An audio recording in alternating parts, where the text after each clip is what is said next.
Welcome back to Sundial on WLRN. The social justice movements continuing around the world are forcing politicians, companies, higher education, and individuals to consider how they're responding to systemic racism in society. The YWCA South Florida chapter is focused on empowering women and eliminating racism.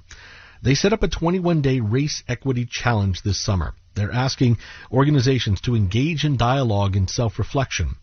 And hundreds participated, and it raised some difficult questions. Do you know what the difference is between being not racist and being anti-racist? Are you continually hiring the same pool of applicants, or does your organization truly represent the communities that you serve?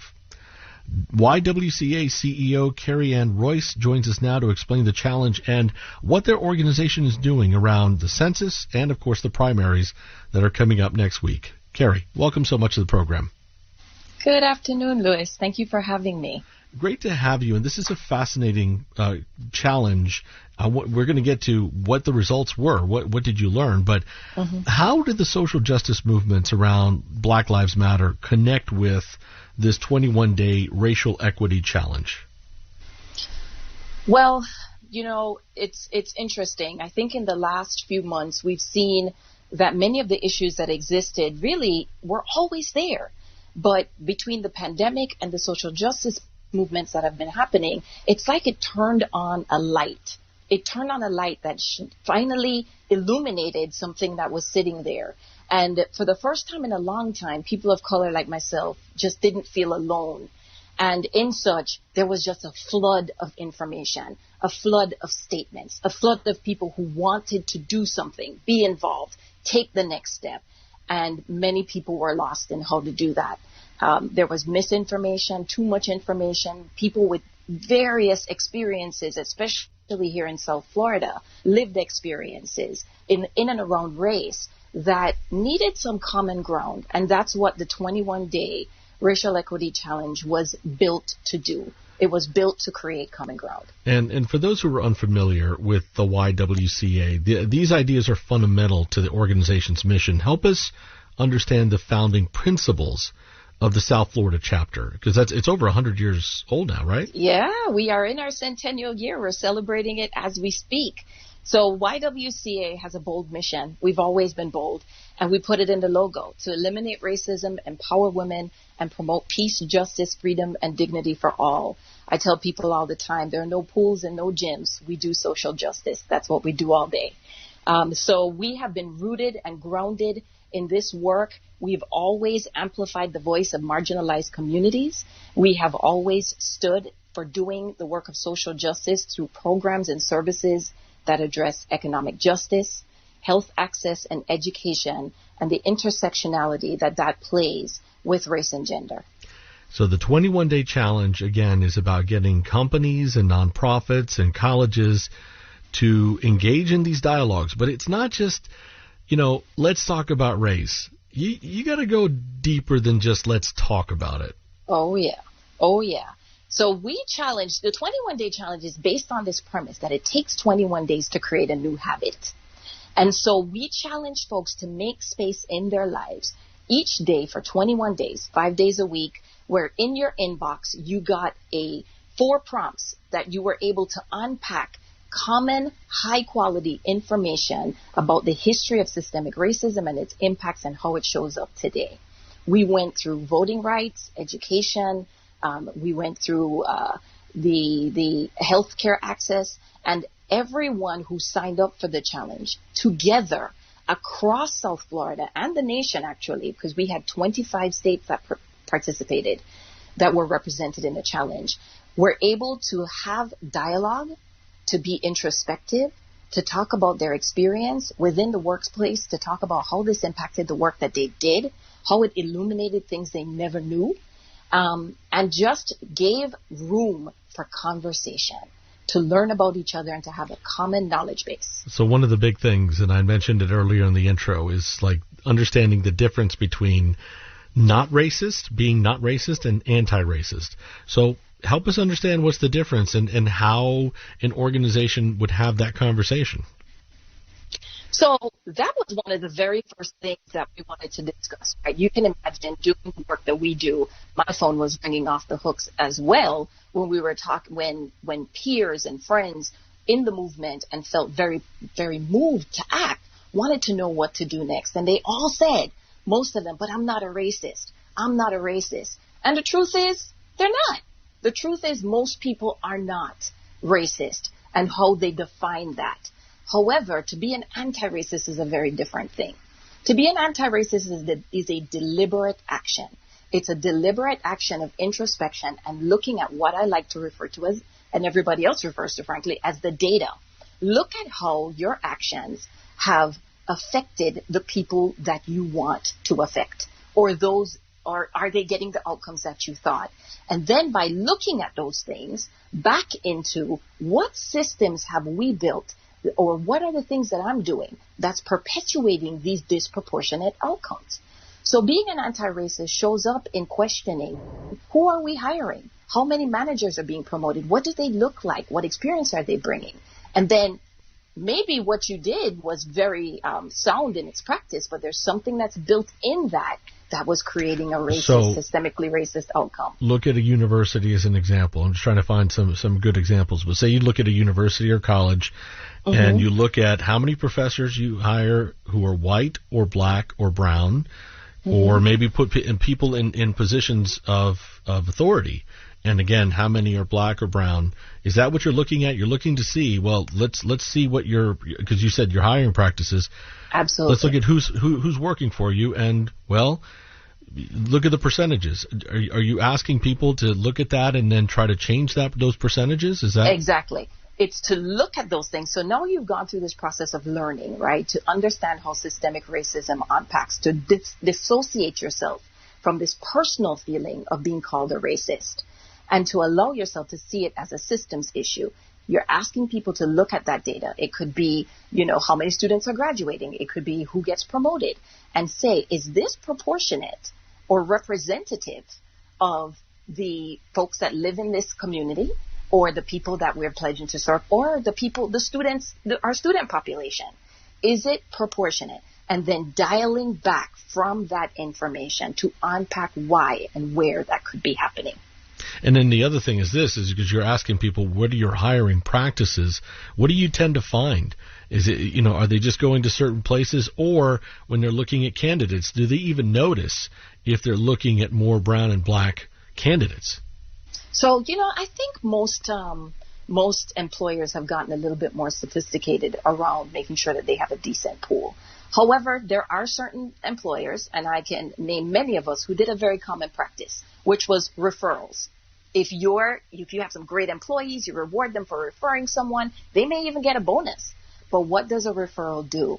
It perpetuates a network that is able and available to certain groups of people. So you're not trying to, but in some ways deliberately not allowing a pathway for a different group of people to have access to that job or your institution.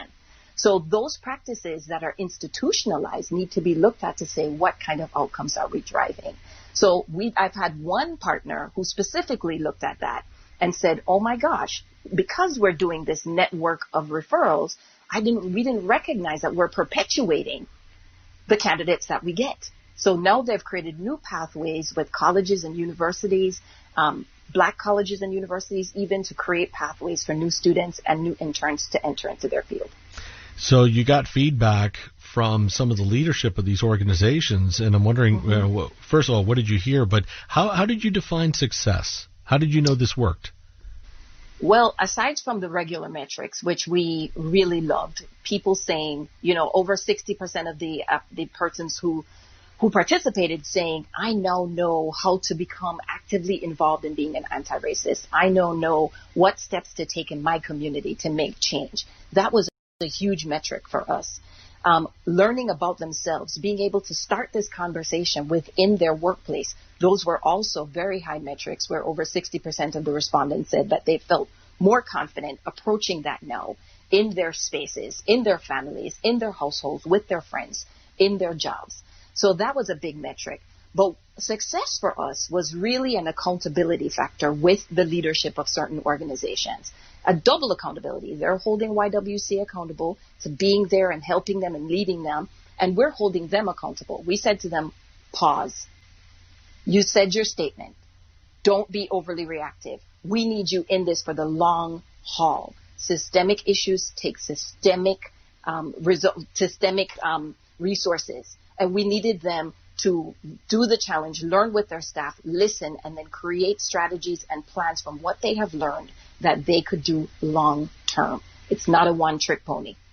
I'm talking with Kerry-Ann Royes, CEO of the YWCA South Florida chapter. We're talking about the organization's 21-day Race Equity Challenge.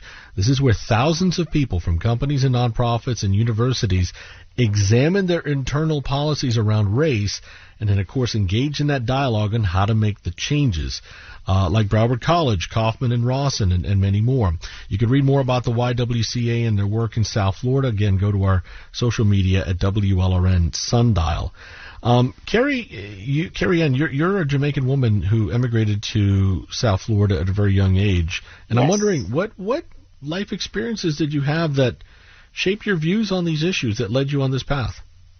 Oh, there were so many. You know, I grew up in a country where everyone looked like me. So it was easy for me to see role models. You know, the person flying the plane, the person who ran the airport, the person who owned the strip mall, all looked like me. So that was an easy reference. Coming to this country and at the age of 13, being asked for the first time to check a box to delineate who I was as a race, was the first time in my entire life that someone asked me that. And it was a very foreign thought to me. But what I recognize now is that because race is a social construct, it is only a social construct of which power and pain has been built into. I didn't recognize that social construct as a construct that I had lived. And therefore, that's why it seemed foreign to me. See, I've heard this before because I'm also, coming from a Caribbean island, but I've heard this from people from the Caribbean. Like they come here and then all of a sudden they start to see racism in a different light because they didn't see it the same way back at home. Right. And it's not that it didn't exist. It's just the way your lived experience with race. So growing up in my teens and as a professional, being black in America, having children in this society and understanding what it means to be a black woman, what it means to raise children of color in America, in South Florida, those are all things that really have impacted my journey to being even the CEO of a racial justice organization. We have a lot of work to do.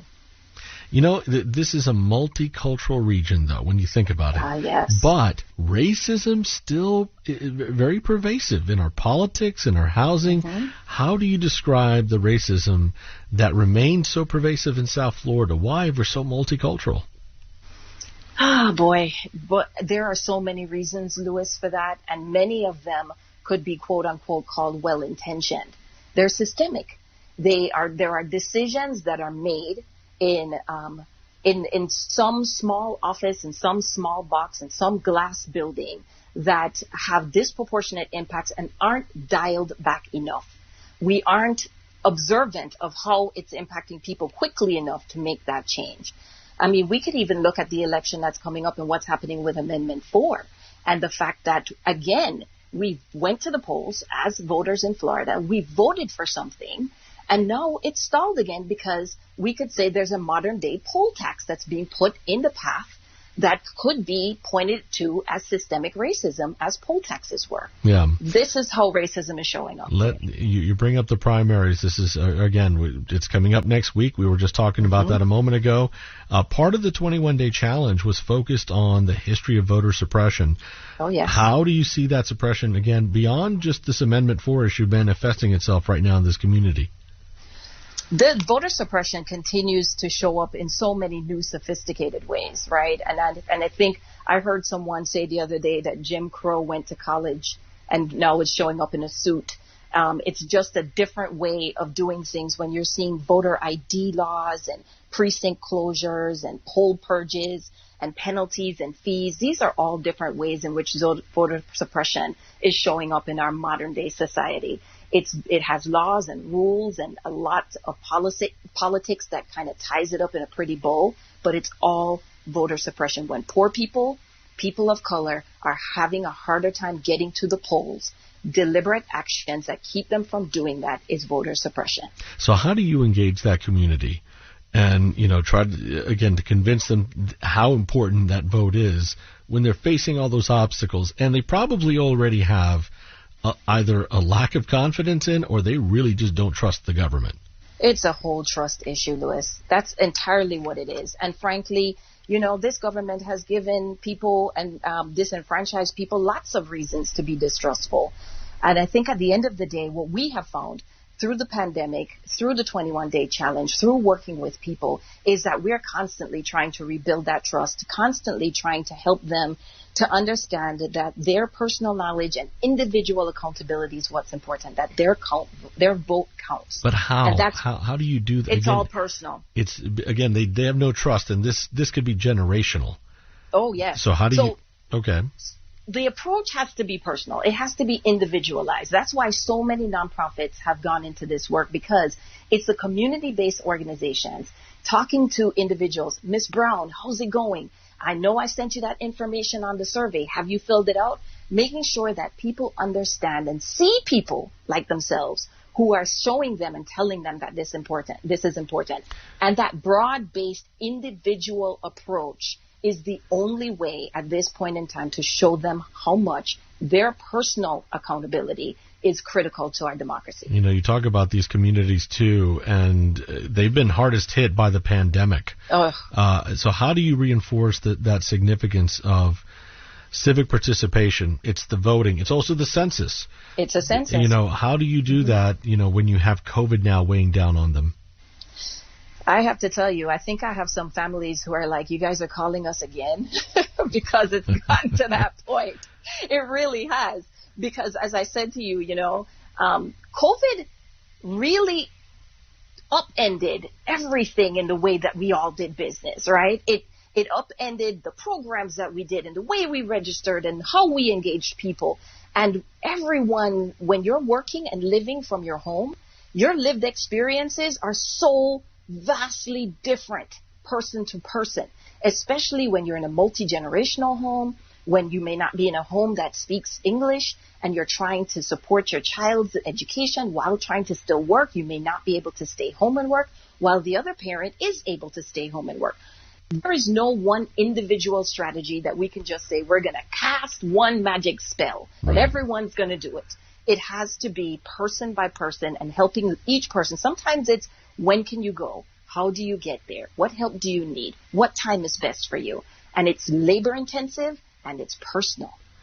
So many things to think about. Kerry-Ann Royes, CEO of the YWCA South Florida chapter. Again, learn more about their 21-day race equity challenge on our social media at WLRN Sundial. Some fascinating questions to make us think. Kerry-Ann, I really appreciate the time. Thank you. Louis, thank you so much for having me. Have a great day. And stay safe.